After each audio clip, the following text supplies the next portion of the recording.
తిరుమల తొలి గడపైన దేవుని గడపలో గత కొన్ని రోజులుగా మన హిందువుల మనోభావాలు దెబ్బతీసే విధంగా చంద్రబాబు నాయుడు అయితేనేమి, పవన్ కళ్యాణ్ అయితేనేమి, లోకేష్ గారు అయితేనేమి కొన్ని కోట్ల హిందువుల మనోభావాలు దెబ్బతీసే విధంగా తిరుమల లడ్డులో జంతు కొవ్వులు అనిమల్ ఫ్యాట్ ఉందని చెప్పేసి ఎటువంటి వాళ్ళకు సమాచారం లేకుండా ఆరోపణలు చేయడం నిజంగా చాలా దుర్మార్గమైన విషయం.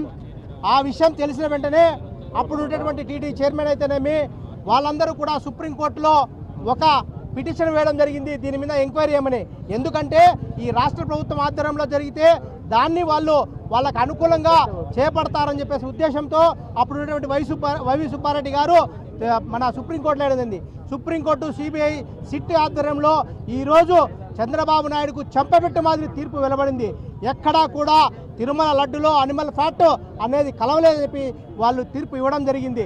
ఇప్పటికైనా కూడా ఈ చంద్రబాబు నాయుడు గారు, పవన్ కళ్యాణ్ గారు, లోకేష్ గారు బుద్ధి తెచ్చుకొని వాళ్ళు హిందువులకు క్షమాపణ చెప్పాల్సింది పోనిచ్చి మళ్ళా కూడా ఫ్లెక్సీల రాజకీయం చేస్తూ దాన్ని ప్రజల్లో మళ్ళా జగన్మోహన్ రెడ్డి మీద చెడ్డపేరు తేవాలని చెప్పి చూస్తున్నారు.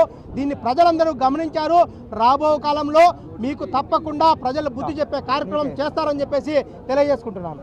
జై జగన్.